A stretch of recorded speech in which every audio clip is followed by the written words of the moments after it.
Boa noite, irmãos. A graça e a paz do Senhor Jesus. Vamos tentar começar no horário, né? Já atrasamos uns 4 minutos e o pessoal vai chegando. Amém? Nós vamos estar encerrando. E meu coração do Ares, estou muito grato a Deus, né, por essa oportunidade que a Igreja Presbiteriana nos deu, pela liberdade, né, do pastor Paulo, o concílio, nos deram de poder ministrar dentro daquilo que o Espírito Santo nos direcionasse. Isso é uma bênção, irmãos, né, poder pregar na liberdade do Espírito, né, aquilo que o Senhor quiser. Na verdade, para começar, até na véspera, eu nem sabia o que Deus tinha para nós, né? E na dispensação do Espírito Santo, Ele foi nos direcionando. E o Rod disse que quando a gente terminasse isso aqui, daria para escrever um livro. Gente, e dá, viu? Dá, porque vai muito além dessas 4 paredes, né, amor? Aquilo que nós vivemos aqui com vocês foi além das 4 paredes. Né? E hoje nós temos visto famílias restauradas, casamentos sendo curados, principalmente, né, irmãos, a venda dos olhos caíram de muitos, né? Muitos libertos de religiosidade, de uma falsa fé. Nós falamos sobre muitas coisas. Falamos sobre o plano da redenção, falamos da nossa queda, a nossa alma, o quanto importa para Deus curar a nossa alma, a mensagem da cruz, em todo o tempo, né? Cristo foi o centro de tudo aqui. Ele é a única cura que nós temos. Não tem outro método, não há estratégia, não há metodologia nenhuma, irmãos. Para curar a nossa alma é só o Evangelho de Cristo. É só a mensagem da cruz. É compreender o que Cristo fez naquela cruz por nós.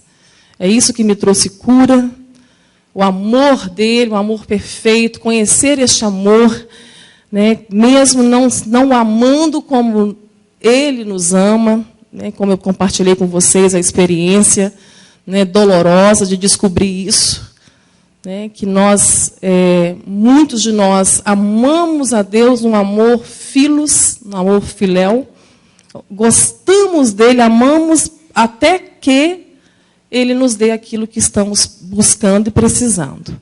Né, isso é muito triste. Então, o Senhor vem ao nosso encontro, assim como foi o encontro de Pedro, curando ele, mostrando para ele que ele conhece os nossos corações. Somos Pedro. Né? E o Senhor conhece os nossos corações. Ele sabe o que se passa dentro de nós. E todo o tempo eu tenho buscado isso também com vocês, de lidarmos com as nossas verdades. Não escondermos de nós mesmos. De Deus nós não nos escondemos, mas não esconder de nós mesmos as verdades que temos que lidar com elas. E a nossa guerra é justamente isso, porque é uma natureza adâmica dentro de nós, que insiste em fazer isso. Né? Quando a luz do Evangelho incide sobre alguma área da nossa vida, nós fazemos como Adão, cozemos folhas de figueira e nos escondemos. Não queremos ser tratados, porque fugimos da dor. Né? E precisamos compreender, eu creio que muitos aqui nessa jornada aí de 5 terças-feiras, essa quinta agora é a quinta e última, compreenderam que a dor é necessária. Não podemos ter medo da dor. Né? A dor está atrelada à obediência ao Pai. Então, Ele vai permitir a dor, Ele vai permitir o sofrimento, e isso é pedagógico. Os nossos vales são pedagógicos na nossa vida. E nós temos também colhido das pessoas que estão ouvindo essas mensagens pelo YouTube. E nós temos... Hoje eu recebi uma mensagem que me edificou muito, fiquei muito feliz, lá do Paraná, lá de Curitiba. Ela está assim: Maristela, como que o Evangelho é simples? Como que eu estou entendendo a graça só agora, depois de tantos anos na igreja, décadas na igreja, e eu entendi que a graça, ela é sublime mesmo, porque nós aprendemos, ela falando, que fomos salvos pela graça, mas, portanto, entretanto, todavia, sempre tem uma vírgula, né? Temos que fazer alguma coisa. Temos que nos esforçar para merecer. Não, irmãos. Nós nunca vamos merecer. Nós nunca vamos merecer salvação. Nunca, queridos. Nós vamos chegar lá no céu, nós temos que chegar lá no céu quando voltarmos para casa com essa consciência. Nós nunca vamos merecer. Mas a graça não foi de graça. Né? Foi um preço do sangue de um Deus que se encarnou e tomou aquela cruz no nosso lugar. Somente aquele sangue de um justo, de um perfeito homem, 100% homem, poderia satisfazer o coração do nosso Pai e nos perdoar. Não só nos perdoar, mas nos justificar. Mas não só nos justificar, mas também nos adotar naquela cruz. Nos regenerou. Nós fomos um carro que bateu e deu perda total, queridos. Não há nada de bom em nós. Se Cristo não estiver em nós, se os nossos olhos não forem bons, gostaria que vocês lembrassem disso. Se os nossos olhos não forem bons, ou seja, se a nossa mente não for de Cristo, tudo em nós é tenebroso. Por trás até de uma boa ação vai ter algo que a motivação é ilícita. Eu posso até fazer o bem, a Maristela pode até fazer alguma coisa boa por ela mesma, mas por trás da minha motivação vai ter alguma coisa errada. Não é puro, irmãos, a palavra afirma isso. Se nossos olhos forem os nossos olhos, e a Bíblia fala que se os nossos olhos forem maus, eu e você, a nossa mente caída, a nossa natureza, se não for Cristo agindo em nós, queridos, todo o nosso corpo, mente, sentimentos, afetos e conduta, nossa vontade, é trevas. Por isso nós precisamos desesperadamente de conhecer a Deus, prosseguir conhecendo Ele e fazê-lo conhecido. Não é somente conhecer e continuar conhecendo. E nós vamos levar a eternidade toda, se é que eu posso dizer assim, porque um dos atributos do nosso Pai é infinito. Então, a eternidade toda, não tem como explicar isso. Nós vamos passar ela conhecendo o nosso Deus. Ele é infinito. Mas aqui nós vamos conhecendo e conhecendo cada vez mais. É assim que nós vamos sendo transformados na revelação dele a nós. Transformação de glória em glória, é quando ele vai se revelando a nós. Ele se revela através da palavra. Ele fala, ele se revela, ele quer ser conhecido. Mas tão importante quanto, queridos, é fazê-lo conhecido. E nós fazemos isso com os nossos testemunhos, com nossas experiências de vida, as experiências que realmente trouxeram algum impacto na nossa mente. Porque experiências, tem gente que coleciona milagres, mas a mente não é transformada. A vida não muda. A casa continua sendo uma casa de guerra. Então, tem experiências, tem milagres que não fazem diferença nenhuma na vida da pessoa. Né? Mas experiências que trouxeram algum impacto, que se tornaram algo pedagógico, que a palavra foi aplicada, que aquela experiência nos levou ao encontro da palavra. A palavra é Jesus. João viu a palavra salpicada de sangue na ilha de Patmos. Essa santa palavra viva e eficaz. Quando a experiência nos leva para a palavra, irmãos, é maravilhoso. Então, é com muita alegria que eu quero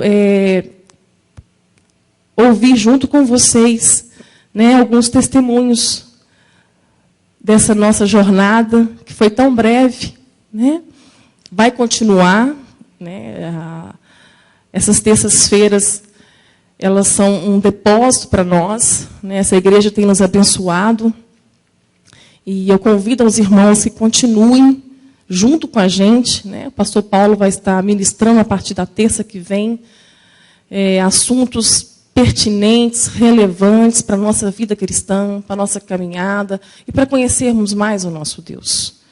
Tá? Mas hoje nós vamos ter esse prazer de partilhar daquilo que algumas irmãs, alguns irmãos receberam do Senhor daquilo que foi o encontro do coração deles.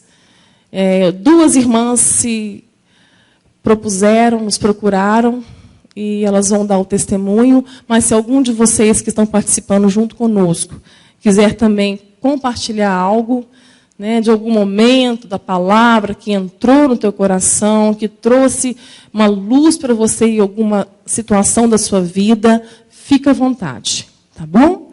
E depois que passar essa parte dos testemunhos, eu quero trazer para vocês. Vocês opinaram temas muito relevantes, igual nós falamos com o Rod. Não podemos desprezar nenhum deles. Nós vamos guardar esses temas, são muito pertinentes, mas eu vou encerrar com um que eu vou tentar englobar muitos temas que vocês sugeriram dentro dessa palavra que eu quero partilhar hoje. Tá bom? É algo que nós precisamos dar atenção, porque, apesar de ser algo basal, tem destruído as nossas vidas, nossos relacionamentos, principalmente relacionamentos familiares. Então, eu quero tentar trazer o máximo que eu puder daquilo que vocês sugeriram dentro dessa última palavra. Amém?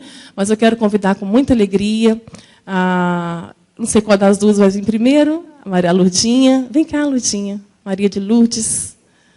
Lourdinha é uma bênção, um depósito de Deus na nossa vida também. A gente teve o prazer de conhecer. Vamos orar, irmãos, vamos orar por ela também. Pai querido, muito obrigado por essa noite. Obrigada, Senhor, pela tua presença aqui, esse frescor. Ó Deus, como é sublime, ó Pai, a tua presença. Que possamos aqui, Senhor, partilhar deste mesmo pão. Que o Senhor venha nos alimentar nessa noite, a começar agora pela vida da tua serva, Senhor. Fala, Pai, com ela. Eu creio que o Senhor já falou. Fala através dela, com autoridade. Dá autoridade, a graça, a unção, ó Pai, neste momento. E muito obrigada, Senhor. Muito obrigada, Pai, pela vida dela e daqueles que vão compartilhar conosco, ó Pai, suas experiências de vida. Em nome de Jesus. Amém. Boa noite. Como a Maristela falou, meu nome é Maria de Lourdes. E eu não vou comentar com vocês o motivo que me afastou da casa do Senhor, né? Porque realmente o que importa é o que me trouxe de volta. Há um ano eu me afastei. Eu tive uma dor muito grande e eu pensei o seguinte: não vou orar, não vou ler mais a Bíblia, porque Deus não vai me responder, né? Foi alguns motivos e eu pensei que Deus não me ouvia, né? E eu vim alguns dias na igreja como visita, trazendo meu sobrinho, e porque ele queria muito vir à igreja, eu até vi assim, Deus usando ele para me trazer de volta, mas assim que ele foi embora, eu parei também de vir. Aí uma amiga ouviu falar que a Maristela estaria aqui, e ela falou que viria se eu viesse para acompanhá-la, porque ela, né, não tinha conhecimento das pessoas. Eu dou aula na terça-feira, eu cancelei o meu trabalho de terça para acompanhar a minha amiga. Mas Deus é lindo demais, Deus é bom, Deus é misericordioso, e eu quero compartilhar com vocês o que Deus fez na minha vida através da palavra que Deus usou a Maristela para falar. Ela trouxe uma palavra que diz sobre a palavra do credor incompassivo. Por isso o reino dos céus é semelhante a um rei que resolveu ajustar contas com os seus servos. E passando a fazê-lo, trouxeram-lhe um que ele devia 10.000 talentos. Não tendo ele, porém, como que pagar, ordenou o Senhor que fosse vendido, ele, a mulher e os filhos, e tudo quanto possuía, e que a dívida fosse paga. Então o servo, prostrando-se reverente, rogou: sê paciente comigo e tudo te pagarei. E o senhor daquele servo, compadecendo-se, mandou-o embora e perdoou-lhe a dívida. Saindo, porém, aquele servo, encontrou um dos seus conservos que lhe devia 100 denários, e agarrando-o, sufocava, dizendo: paga-me o que me deves. Então o seu conservo, caindo aos pés, lhe implorava: sê paciente comigo e te pagarei. Ele, entretanto, não quis, antes indo, o lançou na prisão, até que saudasse a dívida. Vendo os seus companheiros o que havia passado, entristeceram-se muito e foram relatar ao seu senhor tudo o que lhe acontecera. Então o seu senhor, chamando-o, lhe disse: servo malvado, perdoei-te aquela dívida toda, porque me suplicaste? Não devias tu igualmente compadecer do teu conservo, como também eu me compadeci de ti?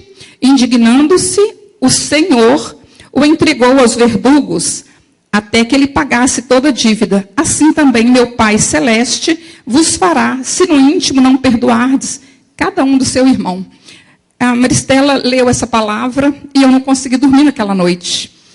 Eu fui embora, tarde já, eu mandei uma mensagem para ela, falando com ela que eu estava muito impactada com essa palavra, eu conhecia essa palavra, e eu quero ler uma outra palavra para vocês, porque está em Hebreus 4:12, porque a palavra de Deus é viva e eficaz, e mais cortante do que qualquer espada de 2 gumes, e penetra até o ponto de dividir alma e espíritos, juntas e medulas, e é apta para discernir os pensamentos e propósitos do coração.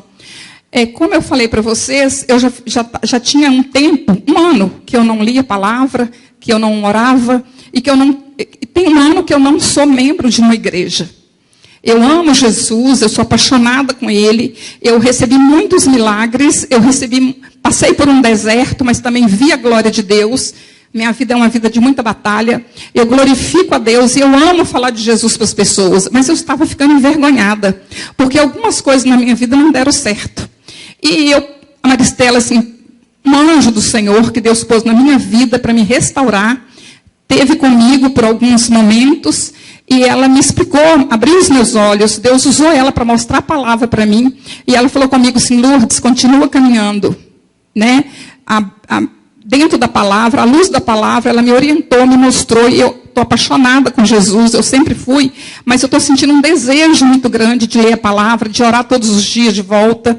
Eu preciso tomar uma atitude com o Senhor, de ser membro da igreja, de fazer a obra do Senhor, porque realmente o que ela falou, o que importa é Jesus, né? E a gente tem que realmente, Deus fez tudo por nós. Eu fui uma pessoa que tive muita dificuldade em relação ao perdão, sabe? Eu sou uma pessoa que agrada as pessoas, quero ser bacana com as pessoas, mas infelizmente, por eu ter essa dificuldade, o diabo sempre coloca, né? Infelizmente eu falei que ele, mas sempre acontece uma situação para me magoar, para me ficar triste, e eu vou me definhando, porque eu fico focada nisso. Eu tenho que focar em Cristo, né? Como a Maristela falou, os nossos olhos têm que ser bons, nós temos que focar em Cristo. Eu estava ficando completamente depressiva, tendo problemas sérios à noite, não dormindo, e eu fiquei assim, querendo procurar um psiquiatra, como eu procurei, e eu fiquei muito aliviada quando a Maristela abençoou os médicos e falou que não tem nenhum problema nisso, né? Porque a gente fica querendo esconder do problema, a gente fica com vergonha de conhecer Jesus e está com a vida derrotada. E, infelizmente, as pessoas que estão de fora cobram muito, né? Então, eu aprendi, e eu glorifico a Deus pela misericórdia do Senhor com a minha vida, né, dessa oportunidade. Da Igreja Presbiteriana é uma bênção, e trouxe a Maristela foi usada pelo Senhor. Então, realmente é a palavra de Deus que vai fazer a diferença, né? Se eu contasse para vocês o motivo do meu afastamento, vocês iam concordar comigo, mas isso não importa, né? Importa que Cristo entrou, e a palavra do Senhor entrou, e como diz a palavra do Senhor, ela é eficaz, né? Ela separa mesmo, e ela faz toda a diferença. Eu louvo a Deus, eu quero realmente bendizer o nome do Senhor, glorificar o nome do Senhor, porque Deus fez tudo por nós, e Ele pagou a minha dívida. Eu realmente não posso continuar com essa infantilidade de achar que não vou perdoar aquela pessoa que me magoou. A partir daquele dia, orei pelas pessoas, estou conseguindo orar, estou conseguindo perdoar, e não estou dando muita confiança pelos aborrecimentos, não. Eu glorifico a Deus. Quero muito tomar uma atitude, né? Já tomei atitude. Eu estou sentindo muita alegria no Senhor de estar lendo a Bíblia de novo, de estar orando, né? E mais ainda de ter a oportunidade de compartilhar com vocês. Deus abençoe a vida de vocês, né? E é isso aí. A Luísa. Irmão, depois da Luísa, se alguém quiser, tá? Tem liberdade também. Eu cumprimento a todos com a paz do Senhor. Antes de eu começar meu testemunho, eu quero deixar uma palavra, que depois dessas ministrações da Maristela, que ficou no meu coração. Está em Jó 42:5. Antes eu te conhecia só de ouvir falar, mas hoje eu te contemplo com meus próprios olhos. Para que vocês possam entender meu testemunho, eu vou voltar rapidamente né, alguns anos atrás, como a maioria das mulheres, meu maior sonho era ser mãe. Mas para que esse milagre acontecesse, foram muitos anos, entre lágrimas e orações. Diante da medicina, eu jamais poderia ter um filho. E eu clamei a Deus, falei com ele que o motivo que eu queria ter um filho é para que ele fosse um pregador da palavra, um missionário. Eu não pedi para que ele fosse um doutor, para que ele tivesse excelentes profissões. Eu só queria que ele servisse a Deus na terra. E meu menino nasceu lindo, perfeito, saudável, o Pedro, que está aqui. Só que quando ele começou a andar, eu percebi que tinha algo diferente. O Pedro caía muito e ele estava pisando torto. Eu levei no ortopedista, levei no pediatra, ele falava assim, seu filho não tem nada. Ele te imita andar, porque eu também sou deficiente. Eu nasci normal, aos 9 meses de idade eu tive paralisia infantil, e eu comecei a andar aos 5 anos.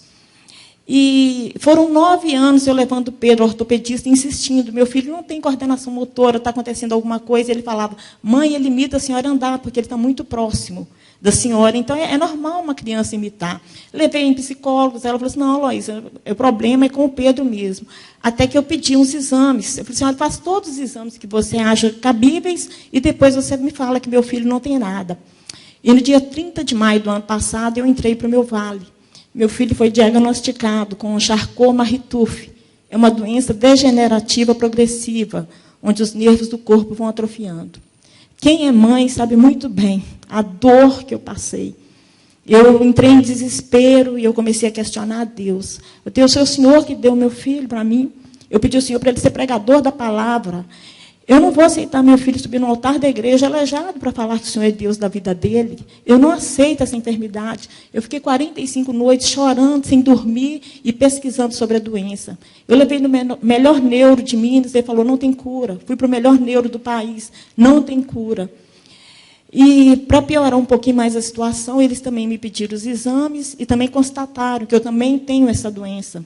É uma doença genética, vem da minha avó paterna. Só na minha família, agora que eu descobri, tem mais de 20 pessoas, alguns já estão em cadeira de roda, alguns atrofiam os braços, as pernas, e, infelizmente, diante da medicina, não tem cura mesmo. Eu sei que Deus é o Deus da cura, mas eu entrei em depressão profunda, síndrome do pânico, angústia e tudo mais que os psiquiatras falaram comigo. E, no final do mês de julho, o Nilton me convidou. Falou assim, Heloísa, a Maristela vai pregar uma palavra na igreja. E eu gostei do tema, né, abatidos, mas não destruídos, e decidi vir aqui. E, logo na primeira ministração, eu me senti muito egoísta, vendo a Maristela falar com aquele zelo do amor de Deus. Né? Eu estou andando, meu filho está andando, e eu naquele desespero. E aí o médico de São Paulo me ligou e falou assim, olha, mãe, para piorar um pouquinho mais a situação, não é só doença degenerativa, não. O DNA do seu filho também deu uma série de problemas e ele vai ter que fazer um exame que custa entre 20 a 30 mil reais. Você tem 2 opções, ou coloca ele na pesquisa ou paga os exames. Eu coloquei ele na pesquisa, mas até hoje eu não soube os resultados. Mas aquela palavra que a Maristela ministrou no primeiro dia já veio acalmando o meu coração. Eu fui até a casa dela, ela me recebeu e falou para mim do amor de Deus, do Evangelho. E eu descobri o seguinte, pior do que a minha cura física, que eu preciso, a minha alma que estava cancerosa, pela falta de perdão, ressentimentos, eu fui abandonada. Eu saí da igreja, os irmãos, ninguém me procurou, a minha família foi me abandonando, e eu saí da presença do Senhor. Eu fiquei 1 ano, praticamente, sem frequentar a igreja. Eu levava meu filho na porta da igreja e buscava, porque ele chorava para ir para a igreja, mas eu não ia. E eu tive que ser, como se diz a Maristela, desconstruída. Eu tive que falar com Deus dos meus pecados, pedir perdão a Deus, e liberei perdão, e assim eu estou recomeçando, voltando ao primeiro amor. Eu sei que eu preciso de um milagre. Eu creio nesse Deus que faz milagres. Da mesma forma que Ele me deu meu filho, Ele pode nos curar. Mas hoje eu tenho a certeza no meu coração que se Deus nos curar, Ele é Deus das nossas vidas. Mas se também a cura não vier, Ele vai continuar sendo Deus das nossas vidas. Eu sei, irmão, que o meu maior milagre já aconteceu, porque mais do que a cura física, foi a cura da minha alma. E muito mais, eu creio que o maior milagre não é Deus fazer o que eu quero. O maior milagre é essa intimidade que eu estou vivendo hoje com o Espírito Santo. Eu não troco isso por nada. Porque antes eu conhecia a Deus só de ouvir falar. Mas quem só escuta não envolve, não tem intimidade. Hoje os meus olhos podem contemplar um Deus que vai além da cura física, um Deus que cura a alma, um Deus que transforma. É neste Deus que eu creio. E hoje eu posso contemplar, assim, o zelo e o amor de Deus pela minha vida e com o do meu filho. Porque por várias vezes eu pensei em suicidar nesse vale. Eu pensei em acabar com a minha vida, que eu falei assim, quem vai empurrar a cadeira de roda de quem? Eu não quero ser peso para ninguém, então eu vou deixar para as minhas irmãs, que estão aqui, a Ângela, a Lourdes, que ama demais o meu filho. Pensei em deixar uma carta e falei, não vou suportar ver meu filho em uma cadeira de roda. Eu prefiro acabar com a minha vida. E hoje eu vejo o zelo do Senhor, colocando a Maristela na nossa vida, nos mostrando o propósito do verdadeiro evangelho. E hoje eu voltei para a presença, estou no primeiro amor, e eu creio que, se for da vontade do Senhor, eu ainda vou voltar aqui para testemunhar da nossa cura. Eu agradeço a oportunidade, em nome de Jesus. Não é diferente, tá? Nosso Pai tem controle de tudo. Se na soberania dele, ele quiser, ele pode permitir uma doença? Pode. Como eu deixei aqui uma citação de Thomas Brooks, do século XVII, ele disse que, se Deus quiser, a doença ao invés da saúde, é porque a doença vai ser melhor que a saúde. Se Deus quiser a pobreza ao invés da riqueza, é porque a pobreza vai ser melhor que a riqueza. Se Deus quiser a morte no lugar da vida, é porque a morte será melhor do que a vida.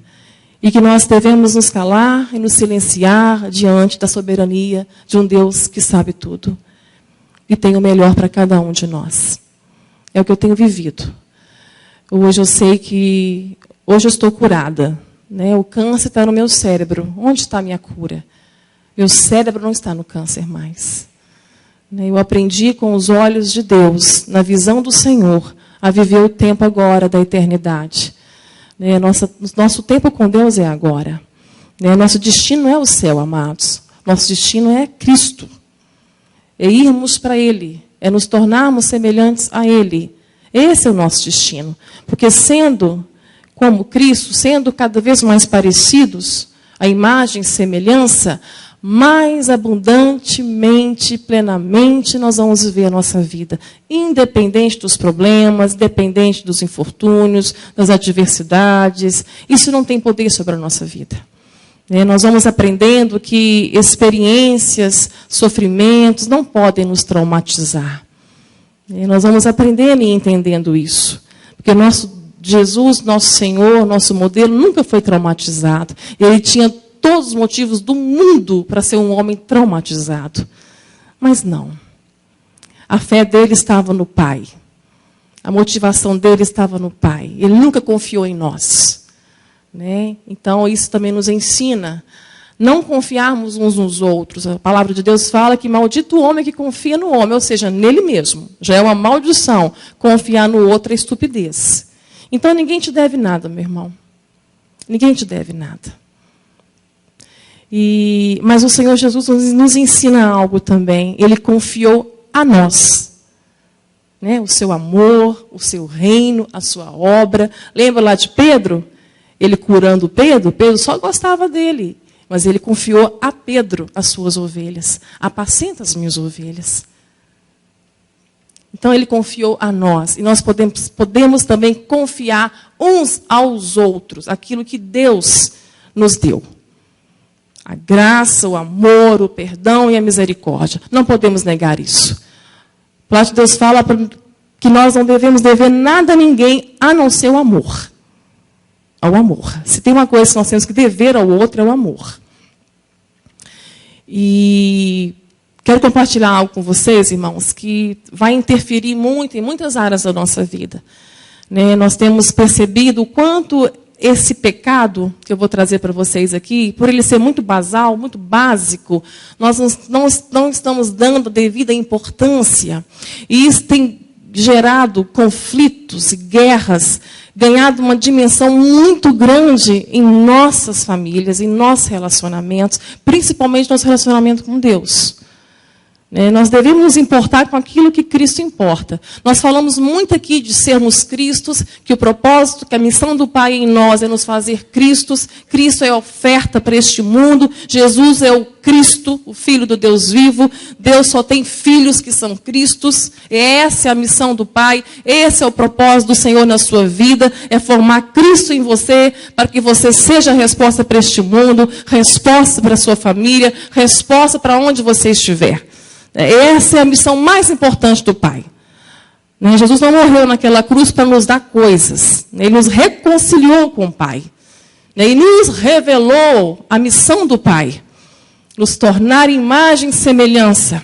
Como filhos adotados naquela cruz, o padrão não é outro. O padrão é Cristo. E Jesus se tornou o Cristo naquela cruz. Ele se ofertou por nós. Quando o convite é, se quiser vir após mim, negue-se a si mesmo, toma a sua cruz e me siga, é fazer o mesmo. O propósito do Pai na tua vida é a cruz. A cruz não é teu marido, não é tua família, não é teu patrão, não é nada disso. A cruz é o propósito do Pai na tua vida. É manifestar a glória de Deus através da sua vida como oferta a Ele. Então, querido, nunca foi sobre você. Nunca foi sobre nós, é sobre Cristo. Porque dele, por ele e para ele são todas as coisas. Então, se queremos realmente sermos curados para vivermos uma vida de plenitude, Deus tem uma vida plena para nós, Deus tem uma família plena, tem um casamento pleno, tem filhos plenos, Deus tem essa vida plena para nós. Mas o caminho é um só, e é Cristo, é o Evangelho. Então, como Paulo, em muitas cartas, na maioria delas, ele vem com um ensino doutrinário, e depois, na mesma carta, ele vai aplicando aquilo na prática. Então, eu quero trazer, pelo menos hoje, um pouco de prática, de tudo aquilo que nós ouvimos.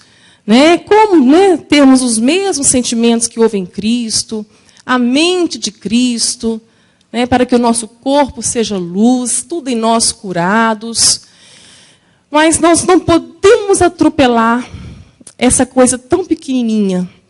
E é isso que tem sido, muitas vezes, um inferno dentro das nossas casas.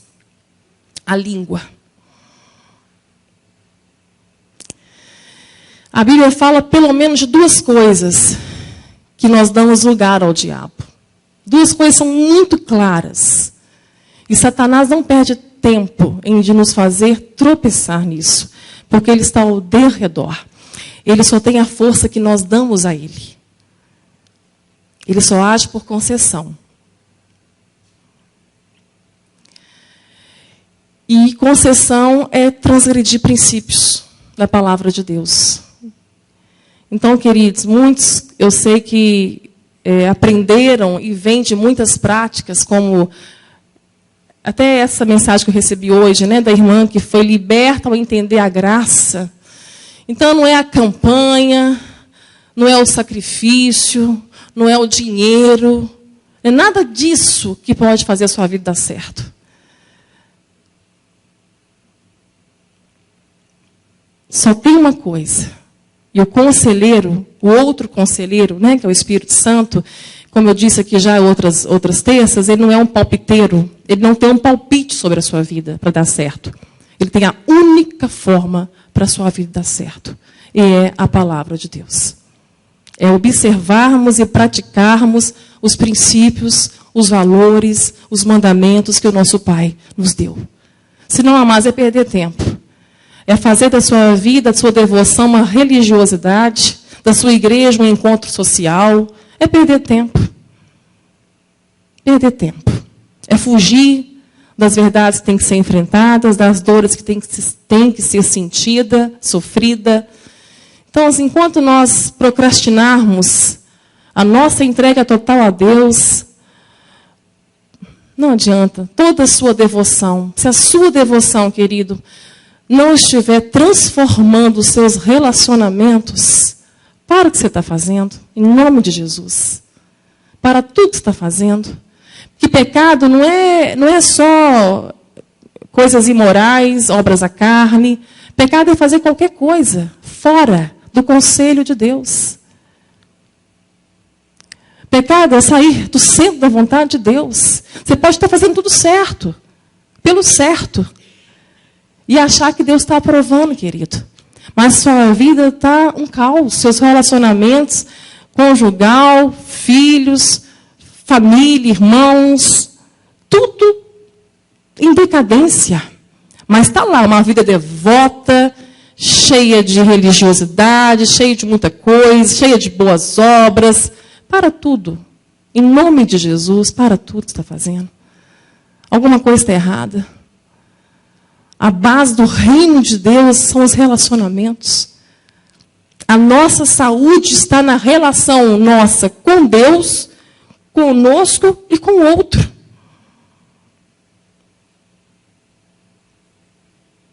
Nós somos uma pessoa só, queridos. Cristo é a cabeça de um corpo. Se estamos nesse corpo, somos uma pessoa só.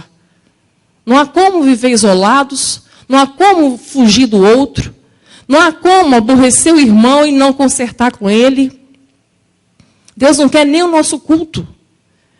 A oferta que o judeu trazia lá, que Jesus repreendeu e falou, se algum irmão tem alguma coisa contra você, deixa a sua oferta aqui, vai lá e conserta a tua vida com ele.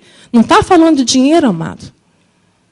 A oferta era o sacrifício que o judeu trazia, era o culto que ele ofertava a Deus.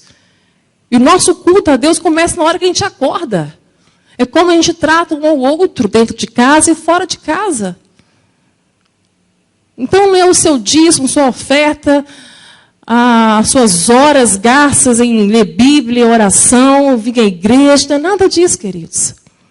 Se os seus relacionamentos não estão sendo curados, transformados, então para, em nome de Jesus, reveja a sua fé, reveja a sua caminhada com Deus, porque há saúde para nós, há saúde no corpo, há saúde na igreja invisível, na igreja de Cristo. Irmã, você tem que sentir a dor do seu irmão. Eu tenho que sentir a dor da minha irmã, do meu irmão. Então, duas coisas então, que a gente vê claramente que o diabo toma lugar. Uma delas nós já falamos aqui, que foi o testemunho, uma das coisas mais importantes que a irmã Lourdinha teve que liberar na vida dela, é o coração entulhado, de muita amargura, muitas ofensas, muita dor causada. Hoje ela entende que isso nada pode traumatizar ela, que ninguém deve nada a ela, ela deve o outro ainda o amor. Então, uma das coisas que Paulo vai nos trazer lá em 2 Coríntios, capítulo 2, verso 11, se temos alguma coisa a perdoar, perdoemos, para que não sejamos vencidos por Satanás. Satanás sabe que um coração amargurado, ressentido, rancoroso, nos priva da graça de Deus. Sublime graça, maravilhosa graça, impossível viver sem a graça. Eu prego pela graça. Eu vivo pela graça. Os nossos dias já são difíceis. Já estamos em dias de dores. Imagina sem a graça, queridos. Os irmãos já sabem, alguns estão aqui pela primeira vez, o câncer não traz impacto na minha vida, mas a dor traz. Eu sinto dor 24 horas, irmãos. A única coisa que explica eu pregar sem dor é a única hora que eu não sinto dor, que eu durmo com a dor, fecho os olhos e durmo. Eu acordo, a dor está lá. Quer dizer, ela não foi embora. O Senhor me deu o sono. Só tem uma coisa que explica eu pregar sem dor. Graça. A graça. Sustentadora graça. A graça é tudo para nós. É o que nos faz viver. É o que nos faz alcançar. Porque a mesma graça que nos salva é a graça que nos santifica. É o que nos faz ser transformados. É a graça. E Satanás sabe que uma raiz de amargura vai privar o outro de ver Deus na sua vida. Vai privar você de se relacionar com Deus. E você ainda vai ser usado como instrumento dele para contaminar um monte de gente em sua volta. É uma tragédia o que ele consegue fazer. Com rancor, com ressentimento, com ausência de perdão. Então, essa parábola do rei compassivo e o servo incompassivo, ela é um barulho. Porque uma dívida de 10.000 talentos é impagável. E Jesus coloca um judeu devendo o seu rei 10.000 talentos, irmãos. Um talento significa 35 quilos de ouro. 10.000 talentos são 350.000 quilos de ouro. Um judeu ganhando 1 denário por dia, ele teria que trabalhar 150.000 anos para pagar aquela dívida. O que Jesus está nos mostrando naquela história? Que o rei perdoou. É a nossa dívida, ela é impagável. Ela é impagável, ele pagou. Ele deu o seu único filho para pagar. Ele deu, irmãos, por amor. Não há participação, não há mérito, não há crédito, não há nada naquela cruz, a não ser o amor dele. Ele deu. E Jesus coloca aquele conservo, não perdoando a dívida de um servo, o servo não perdoando a dívida de um conservo dele, no meio do caminho, tinha acabado de ser perdoado, e não perdoou a dívida de um conservo de 100 denários. Ou seja, qualquer dívida do seu irmão, do seu inimigo, é pagável. É perdoável. Não importa o que seja, irmãos. Não importa o tamanho. Ah, Maricela, você não, nossa, você nem imagina. Imagino. Pode ser estupro, pode ser um homicídio, pode ser qualquer coisa, queridos. É pagável. É perdoável. Porque naquela cruz, ele te deu autoridade. Autoridade de filho para perdoar. Só um Cristo pode fazer isso. Só a mente de Cristo. Só pelo Espírito Santo de Deus em nós. Então, Satanás sabe que a ausência de perdão vai trazer uma tragédia na nossa vida. Muitos fracassos, uma vida muito medíocre, muito aquém do que ele conquistou para nós naquela cruz.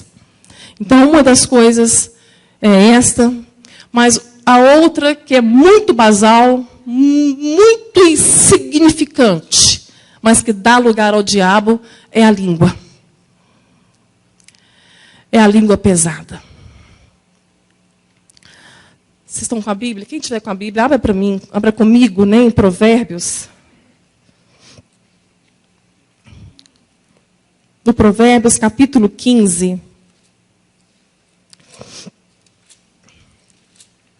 Capítulo 15, no versículo 4. Aqui vai dizer assim: uma língua saudável é a árvore de vida, mas a perversidade nela quebranta o espírito. Esse texto aqui, pequenininho, que muitas vezes a gente passa por ele, lendo Provérbios, tanta coisa, né, para assimilar, mas ele traz uma revelação surpreendente, maravilhosa. Ele está nos mostrando que o nosso Jesus, ele se manifesta através de uma língua saudável, porque ele é a árvore de vida.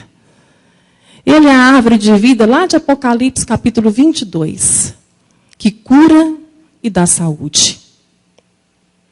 Nós não podemos desprezar este ensino tão maravilhoso, irmãos. Só é possível levar a nossa família a Cristo através de uma língua serena, através de uma língua transformada. Abra comigo agora em Tiago, lá no finalzinho. No Tiago, no capítulo 3 de Tiago, tem uma coisa aqui muito interessante. E quando eu fui ministrada por essa palavra foi em encontro no meu coração, irmãos, para me trazer cura. Porque isso é muito sério, irmãos. Eu ouço vidas que a gente vai ouvir para ministrar na vida delas, aconselhar, e basicamente é uma língua não domada, não convertida, que traz tanto desgosto, amargura e tragédia numa casa. Estou falando de pessoas que conhecem a palavra, que se dizem cristãos. E se nós queremos seguir a Cristo, se estamos aqui em busca de saúde, Nós não podemos atropelar isso. E tem uma coisa muito interessante aqui que Tiago vai dizer. Capítulo 3, verso 2 diz assim: porque todos tropeçamos em muitas coisas. Se alguém não tropeça em palavra, se alguém não tropeça na língua, o tal varão é perfeito e poderoso para também refrear todo o corpo. Ora, nós pomos freio nas bocas dos cavalos, para que nos obedeçam, e conseguimos dirigir todo o corpo deles. Veja também as naus, que sendo tão grandes e levadas de impetuosos ventos, se viram como um bem pequeno leme para onde quer a vontade daquele que as governa. Assim também a língua é um pequeno membro e gloria-se de grandes coisas. Vede quão grande bosque um pequeno fogo incendeia. A língua também é um fogo, como um mundo de iniquidade. A língua está posta entre os nossos membros e contamina todo o corpo e inflama o curso da natureza e é inflamada pelo inferno. Porque toda a natureza, tanto das bestas feras como de aves, tanto de répteis como de animais do mar, se amansa e foi domada pela natureza humana. Mas nenhum homem pode domar a língua. É um mal que não se pode refrear. Está cheia de peçonha mortal. Com ela bendizemos a Deus e Pai, e com ela amaldiçoamos os homens, feitos à semelhança de Deus. De uma mesma boca procede bênção e maldição. Meus irmãos, não convém que isso se faça assim. Porventura, deita alguma fonte de um mesmo manancial, água doce e água amargosa? Meus irmãos, podem também a figueira produzir azeitonas ou a videira figos? Assim tão pouco pode uma fonte dar água salgada e doce. Queridos, cada vez mais a gente vai entendendo, né, que por nós mesmos a gente não consegue. Nenhum homem, na sua natureza caída, perversa, consegue refrear isso aqui.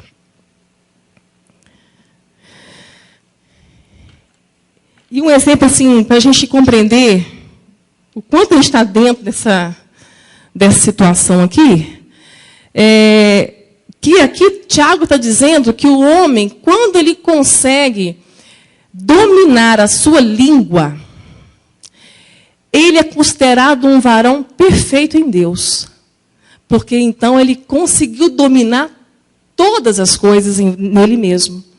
Então, se ele consegue refrear a língua, é sinal que ele tem o domínio total do Espírito Santo na vida dele. Então, a última coisa que a gente consegue dominar em nós é a língua. Então, vejamos. Aí eu vou falar de mim. Aí comecei a pensar na minha vida. O que eu preciso dominar na minha vida? E a primeira coisa que veio, que Deus trouxe à luz, são muitas coisas, irmãos. Mas cada um com as suas particularidades, né? Mas uma das coisas que eu posso falar, para vocês compreenderem como exemplo, por exemplo, eu sei que muitos vão se identificar aqui. Eu não tenho só medo, eu tenho fobia de barata. Eu não consigo dominar o medo, a fobia que eu tenho da barata. E isso é tão sério que o diabo ganha força nas mínimas coisas que a gente nem imagina. Por isso que a gente precisa dominar tudo em nós pelo Espírito de Deus. Uma vez pregando, no ápice da pregação, começa a passar na minha frente uma barata possuída, possessa. E ela voava, e ela atravessava assim, o púlpito, na Assembleia de Deus, e ela passava para lá e para cá. Irmãos, a igreja parece que não estava vendo a barata. Eles estavam concentradíssimos na pregação. E eu estava quase a ponto de desmaiar atrás daquele púlpito. E eu pregando e orando em espírito, Senhor, tem misericórdia, mata essa barata, tira essa barata daqui. Mas Deus foi maravilhoso comigo, porque ela não atravessou, mas ela estava furiosa. E ela atravessava de um lado para o outro. E eu pedindo ao Senhor força. Alguém se identifica, irmãos? a gente perde a força. Amém? Amém, Pri? Isso mesmo? Perde a força. De repente, a barata, ela atravessou a nave da igreja e uma irmã pegou o calçado, tirou o calçado do pé e pá, na parede. Na hora eu respirei fundo e comecei a glorificar a Deus no microfone. Ninguém entendeu nada, irmãos. Mas depois daquilo eu pensei, Senhor, tem misericórdia da minha vida. Quando o Senhor me trouxe isso à lembrança, eu comecei a entender, meu Deus, eu preciso dominar, eu preciso vencer os meus medos, seja quais forem eles. Então, isso só é um sinal, a minha língua não é dominada. Eu ainda não tenho domínio sobre a minha língua. E eu não tenho mesmo. Isso é tão triste, irmãos. Quanto mais a gente vai olhando para a verdade, como diz o salmista, na tua verdade veremos a nossa verdade. Na tua luz nós somos iluminados. Mas a tendência nossa é ficar nas trevas. É ficar na escuridão para que as nossas obras não sejam vistas. Irmãos, não há saúde nisso. As nossas obras têm que vir para a luz, como diz o Evangelho de João 3, tem que vir para a luz. Para que na luz dele nós sejamos curados. É isso que a palavra de Deus está dizendo. Estamos tão preocupados com tantas coisas na nossa devoção a Deus, com religiosidade, pessoas excelentes dentro da igreja. Mas quando chegam em casa, a língua é pesada na mesa. A língua é pesada no quarto. A língua é pesada no convívio familiar, irmãos. Gritamos. Falamos alto demais. Falta respeito, muitas vezes, entre cônjuges. Humilhamos com a língua. Ofendemos com a língua. Homens estão desanimados. Nós temos visto homens desanimados, porque suas mulheres falam demais. Provérbios vai dizer que tem homens que preferem morar no telhado do que dentro da casa, de uma casa ampla, com uma mulher rixosa. E o provérbio, acho que 21 fala isso, o 24 fala assim. E tem homens que preferem morar num deserto do que dentro de casa com uma mulher rixosa e irritada. Além de falar muito, ela é irritada. Mas em Colossenses também vai dizer que homens que tratam a sua mulher mal-humorados, são irritados com ela, está transgredindo uma lei.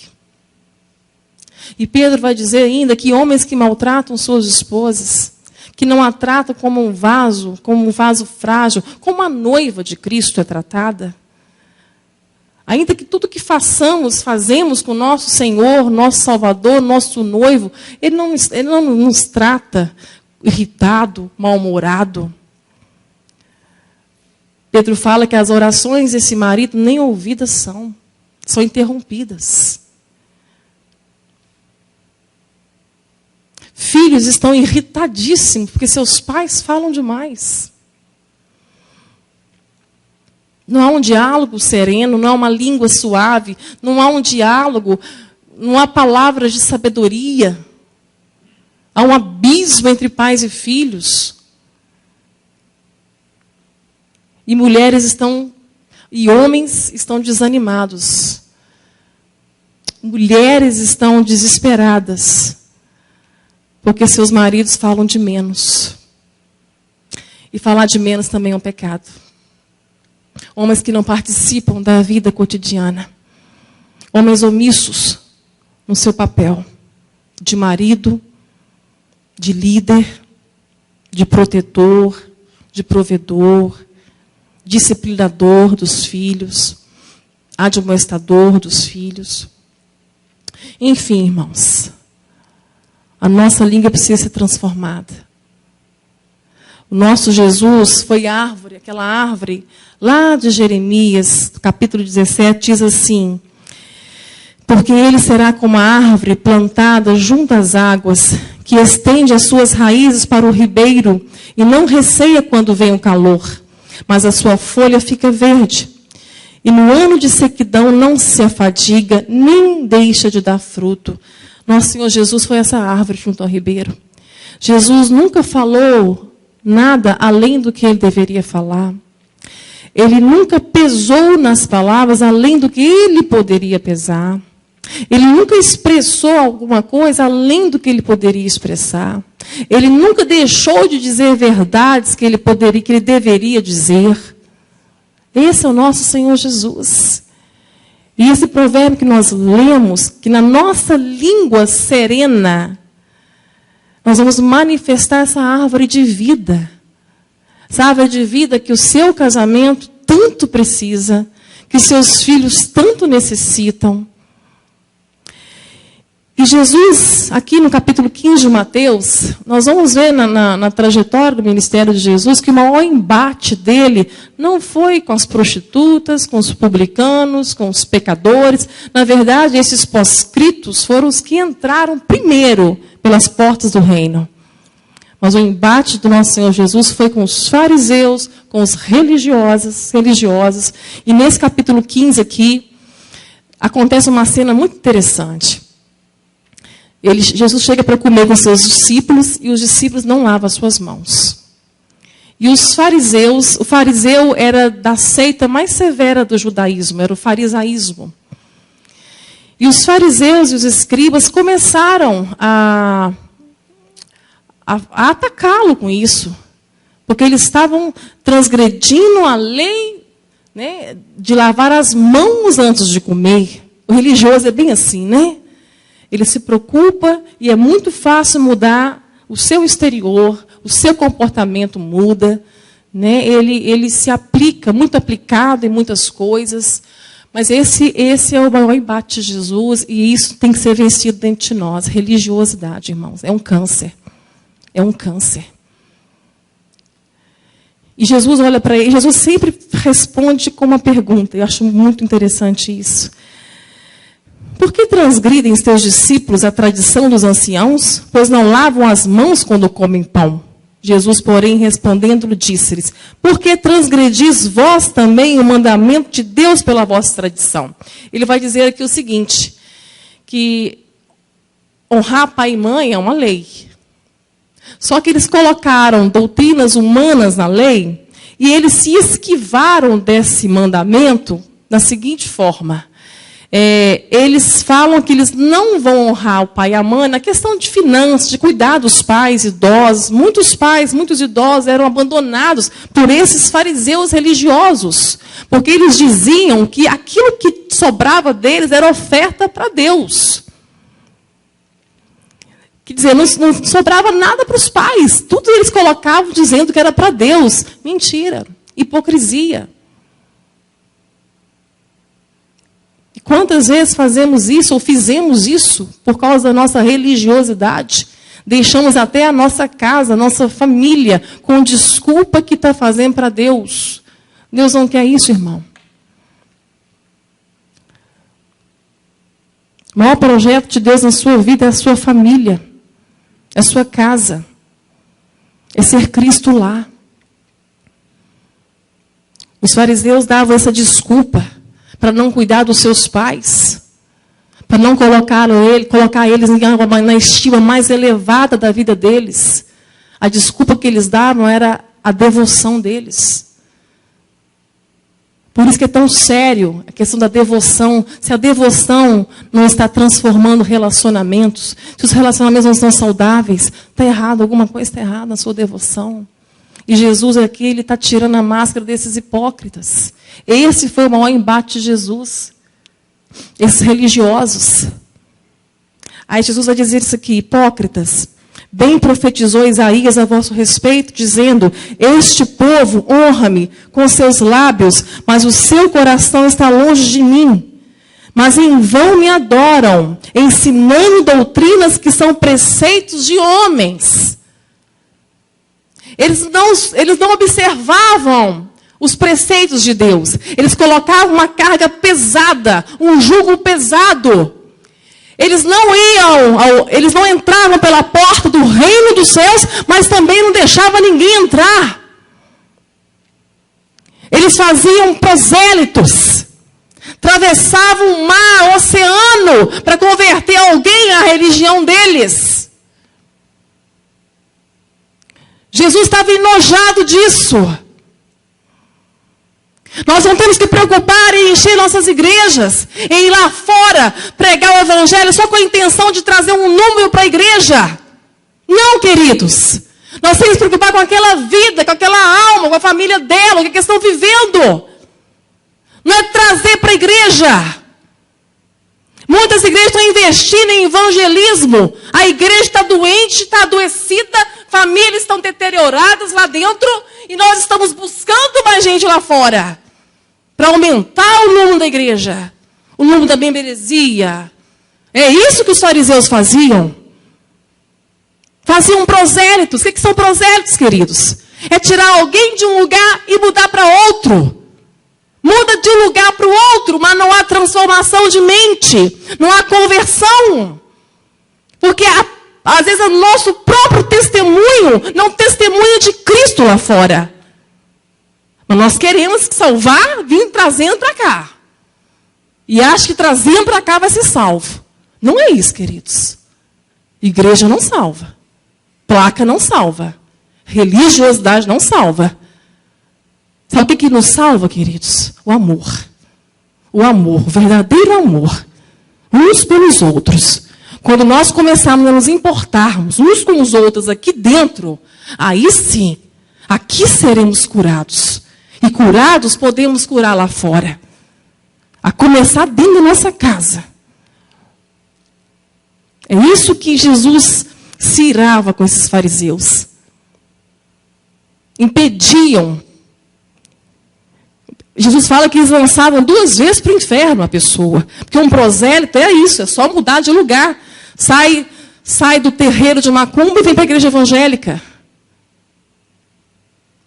Muitos só mudaram de lugar. Mudam a roupa, mudam o comportamento, mas a mente não é renovada. Não é transformada pelo evangelho de Cristo. A maioria dos púlpitos não tem evangelho de Cristo. Não tem a mensagem da cruz. Como que essa pessoa que saiu de lá para cá, né, para uma igreja que não prega o evangelho da cruz, como que essa transformação vai acontecer? Não vai. Não vai. Eu e Ares, nós temos visto algo, irmãos, que é assustador. É uma mazela do diabo. Manter muitas pessoas dentro de igrejas com suas devoções, dando a ilusão a elas que elas estão salvas, e não são salvas. Nunca nasceram de novo. Só mudaram seus comportamentos, suas roupas e sua vida social. Isso é grave, irmãos. Jesus está trazendo aqui um princípio muito sério e básico. O que contamina o homem não é o que entra na boca, mas o que sai dela. Isso é o que contamina o homem. Então, acercando-se dele, os seus discípulos disseram-lhe: sabes que os fariseus, ouvindo essas palavras, se escandalizaram com o Senhor? Jesus se preocupava com isso, irmão. Ele estava preocupado em agradar alguém? Não, ele estava pregando a verdade. O evangelho de Cristo é ofensivo, queridos. Eu não posso preocupar se a palavra está ofendendo você, se eu vou ficar ofendido com a palavra. Eu não posso preocupar com isso, porque nós ofendemos a Deus todos os dias. O evangelho tem que vir nos ofender mesmo, nos dar uma sacudida, despertar a nossa mente, nos acordar dessa inércia espiritual, dessa paralisia na nossa vida. E começarmos a ir para o centro da vontade de Deus e cumprir a vontade dEle para salvar o outro. Ele, porém, respondendo, disse: toda planta que meu Pai Celestial não plantou será arrancada. Deixai-os, são condutores cegos. Ora, se um cego guiar outro cego, ambos cairão na cova. E a cegueira espiritual, eu tenho visto isso como um juízo de Deus para a nossa nação. Já vejo a cegueira espiritual nessa nação como um juízo de Deus. As pessoas não querem a verdade de Deus. Elas não querem. A maioria rejeita mesmo a verdade de Deus. E o Senhor fala que aquele que rejeita a verdade dele, ele também os rejeitará. Oséias 6, 4 vai dizer que nós estamos sendo destruídos porque não conhecemos o nosso Deus e temos rejeitado a sua verdade. E por isso ele vai nos rejeitar. Deixai-os, são condutores cegos. Se um cego guiar outro cego, ambos cairão na cova. E Pedro, tomando a palavra, disse-lhe: explica-nos essa parábola. Jesus, porém, disse: até vós mesmos estáis ainda sem entender? Jesus, porém, disse: ainda não compreendeis que tudo que entra pela boca desce para o ventre e vai fora. É lançado fora, vocês não têm que preocupar com isso não, irmãos. Mas o que sai da boca procede do coração. E isso contamina o homem, porque do coração, um coração não transformado, do coração procede todas as saídas da vida, queridos. Sobre tudo que se deve guardar, guarda o teu coração, porque dele procede a vida. Porque do coração procedem os maus pensamentos, mortes, adultérios, prostituição, furtos, falsos testemunhos e blasfêmias. São essas coisas que contaminam o homem. Mas comer sem lavar as mãos, isso não contamina. Amados, entendendo isso aqui, entendendo que a nossa condição tem que ser transformada, que a nossa alma precisa ser curada, que há uma doença que nós não podemos ignorá-la, há uma ferida, e não podemos dizer que há paz, paz. Jeremias diz que isso é curar levianamente uma ferida, uma doença que se chama pecado.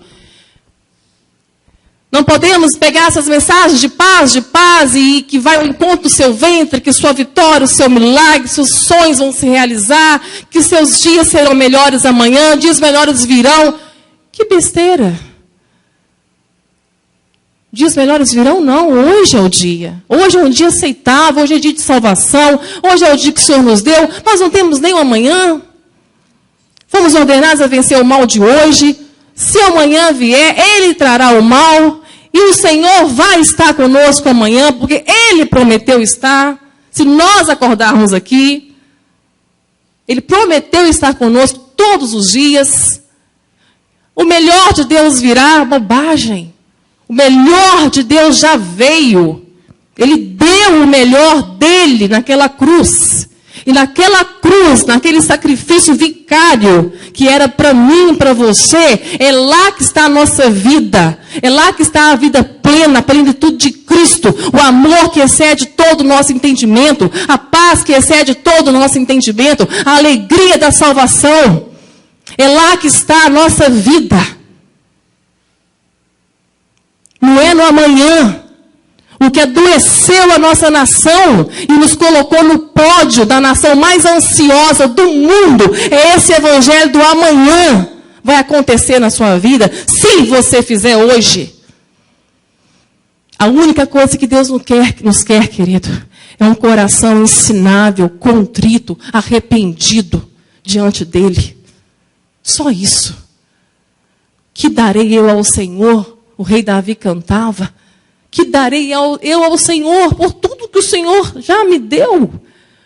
Aí ele conclui: tomarei o cálice da salvação. Só tome o cálice da salvação. Glorifique a Deus na salvação que Ele te deu naquela cruz.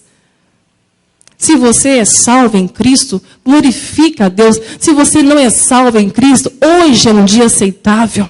Hoje é um dia que a porta está aberta para a tua vida. Hoje é um dia que o Senhor te chama para tão grande salvação. Nós estamos pregados para crentes 30, 40 anos de igreja. E na hora de fazer o apelo, muitos levantam as mãos, não são salvos. Foram a vida toda da igreja, nunca foram de Cristo. Mas o Evangelho vem e abre os olhos, tira a cegueira espiritual e desperta aquele morto. Desperta tu que dormes, levanta-te dos mortos, que Cristo te resplandecerá. É só Ele, queridos. É só Ele. Não é o evangelho da expectativa. Tira a sua expectativa de Deus. De qualquer coisa, mas principalmente de Deus. Deus não está preocupado com as suas expectativas. Deus não tem compromisso em saciar as suas expectativas.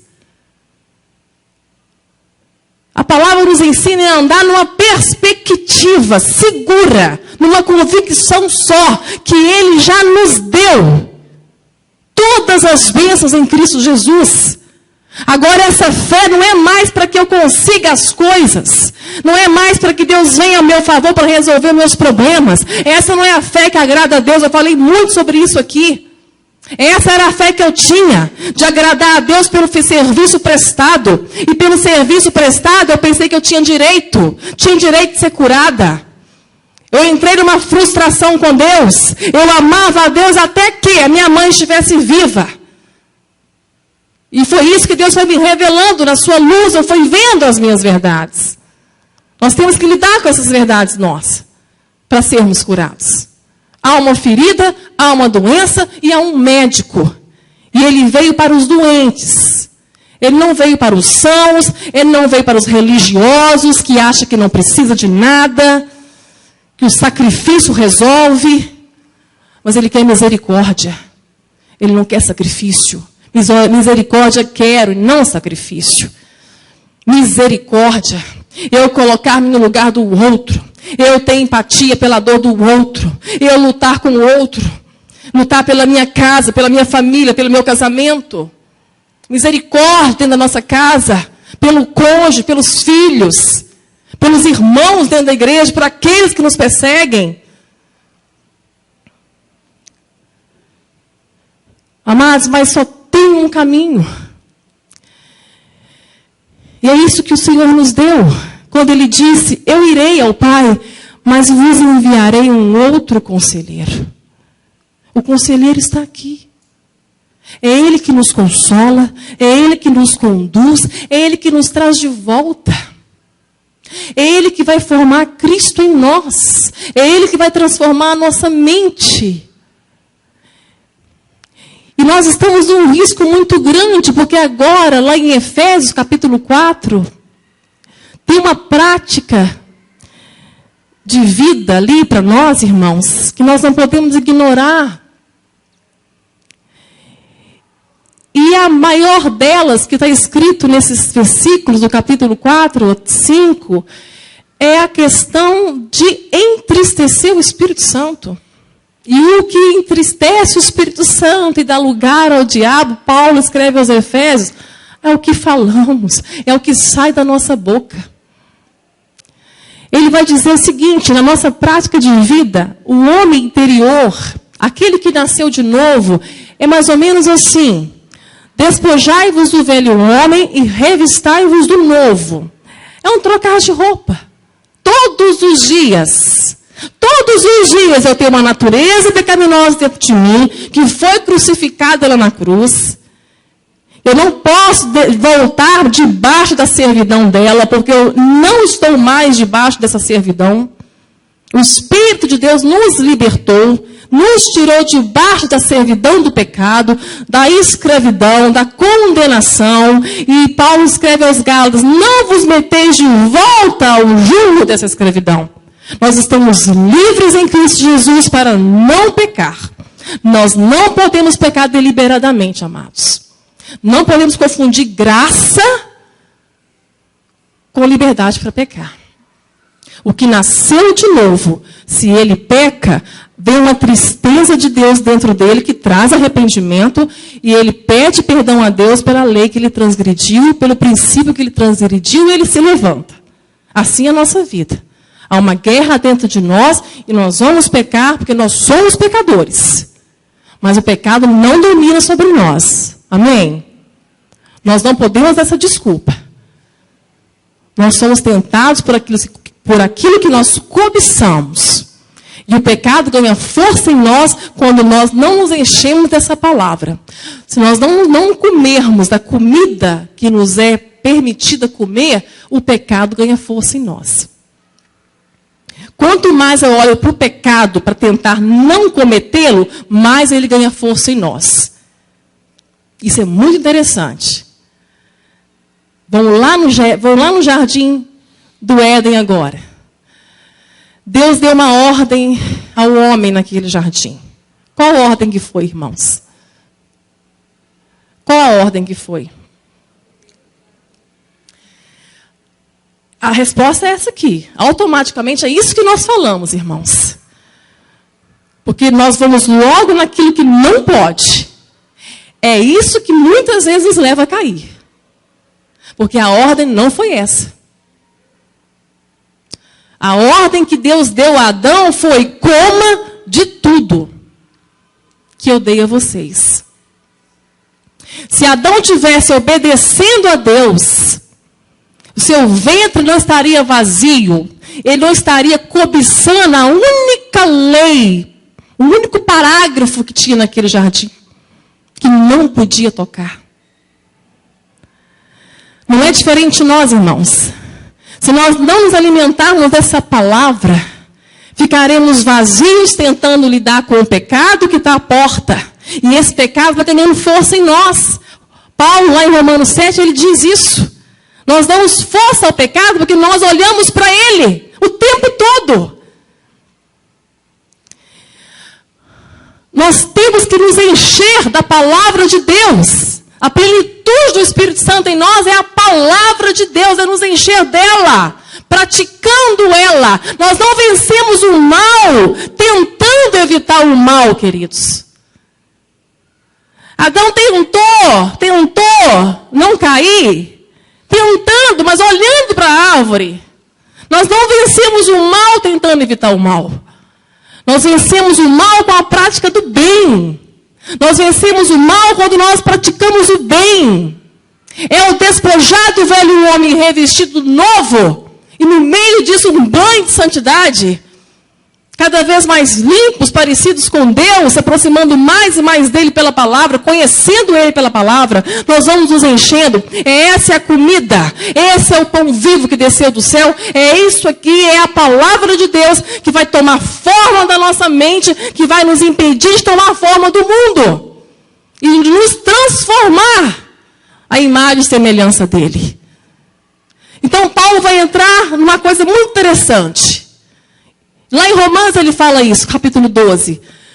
Não sejais vencidos pelo mal, mas vençais, não se deixais vencer pelo mal, mas vença o mal, não praticando o mal. É isso que ele fala? Vença o mal com o bem.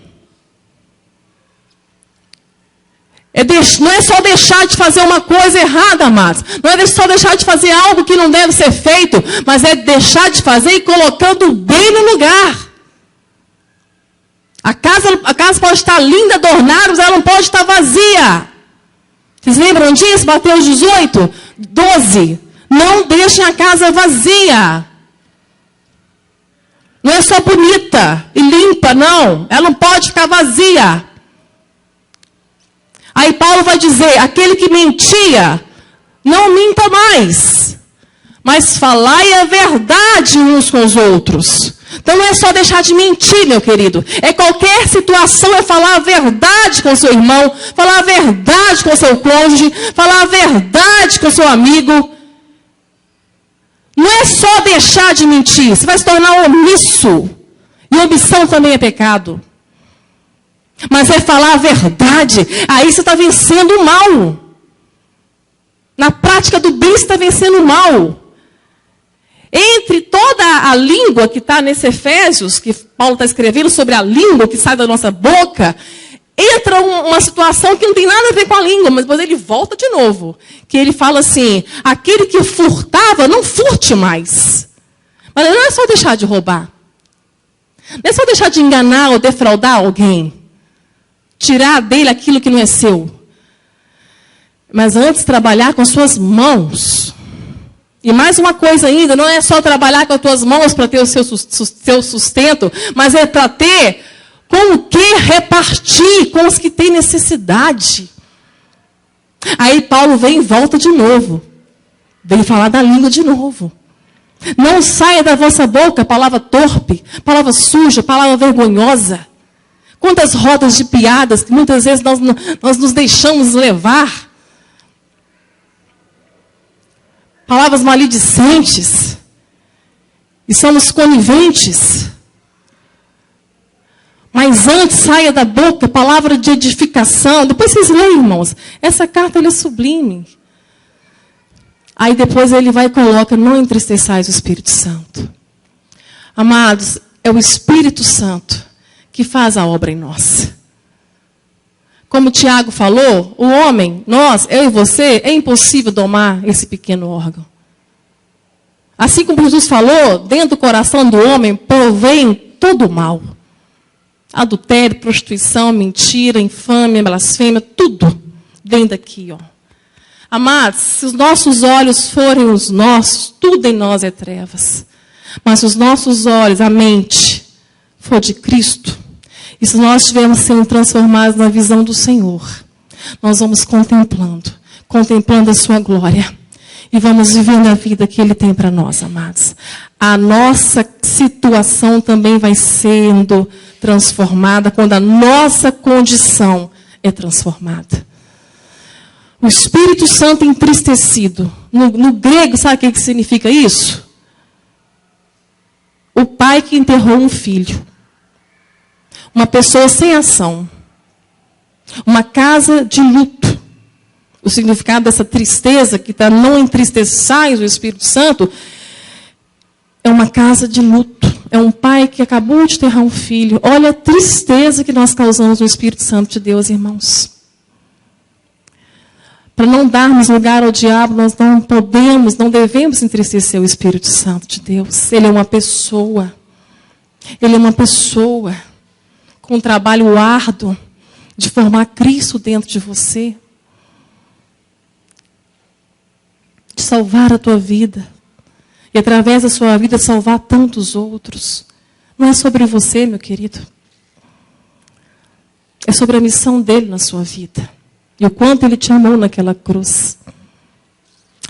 Lá em Lucas, a gente está encerrando agora, lá em Lucas, capítulo 11, tem uma oração que vai dizer assim: pedi e dar-se-vos-á, buscai e encontrareis, batei e abri-se-vos-á, porque aquele que pede, recebe, o que busca, encontra, o que bate, se abre.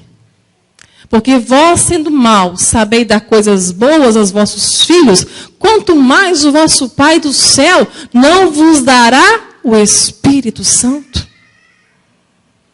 De graça também. Mas ele quer ser desejado. Ele quer ser pedido. Ele quer ser buscado. Ele quer ser encontrado. Ele quer ser anelado. Ele quer ser desejado, irmãos. O Espírito Santo quer ser desejado por nós. Porque é Ele que vai fazer essa obra na sua vida, na sua casa, no seu casamento. É Ele. Que possamos, irmãos, com consciência agora, diante dessa palavra, pedir ao Senhor, não só o domínio de tudo na nossa vida, mas da nossa língua. Que tenhamos uma língua serena. Porque a língua serena vai revelar a árvore de vida através de nós, que é Cristo Jesus. Fecha os teus olhos. Pai querido, muito obrigado pela tua palavra. Obrigada, Santo Espírito, por essa obra tão maravilhosa que o Senhor faz em nós. Somos tão trabalhosos, Pai, tão custosos. Tem misericórdia de nós, Senhor. Tem misericórdia, Pai.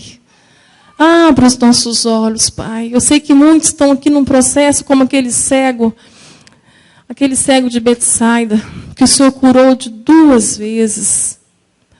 A princípio ele viu homens parecendo árvores, mas depois o Senhor tocou de novo. E ele passou a ver ao longe com discernimento. Pessoas que estão vendo nublado alguma coisa, termina essa obra hoje, Senhor.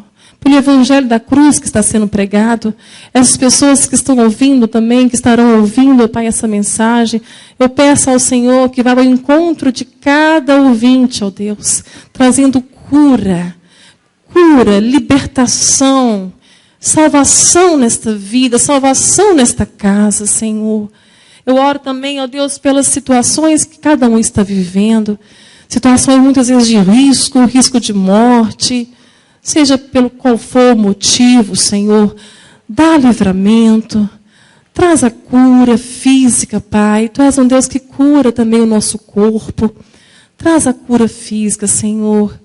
Venha curando a tua igreja que está aqui, que está ouvindo. Venha curando, Deus, em nome de Jesus. Tu és a árvore de vida, tu és a árvore da vida, a árvore que traz cura e saúde. Senhor, nos dê uma língua transformada. Cura a nossa língua para que possamos manifestar, meu Deus, a tua vida através da nossa língua, Senhor. Converte a nossa língua na mesa, converte a nossa língua na nossa casa, converte a nossa língua com aqueles amigos que são do mundo, são ímpios, que ainda não te conhecem. Converta a nossa língua, Senhor, em nome de Jesus. Em nome de Jesus. Amém, irmãos. Deus abençoe vocês. Muito obrigado. Vocês são muito valentes. Quando eu vou colocar a pregação para ser editada, está dando 1h50. Vocês vêm ouvindo.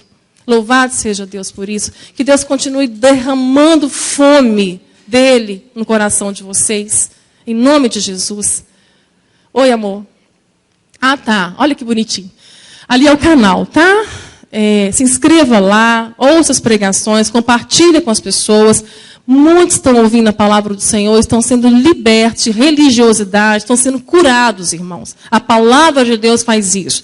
Ali está meu WhatsApp, do Ariston. Fique à vontade, se precisar entrar em contato com a gente. Terças-feiras que estivermos aqui em Patinga, estaremos aqui todas as terças com vocês, aprendendo mais o Senhor. Não deixem de vir, buscar diligentemente aprender a palavra de Deus. Vem cá, Karine, vem cá. Gente, bem que eu estou olhando para ela, eu conheço ela de algum lugar. Vem, você estava aqui desde o começo? Que hora que você chegou? Vem cá, Karine, vem cá, te amo demais, vem cá. Meu sonho um dia ela me ouvir, gente. Essa menina aqui abaixo de Deus que me colocou de pé. Viu?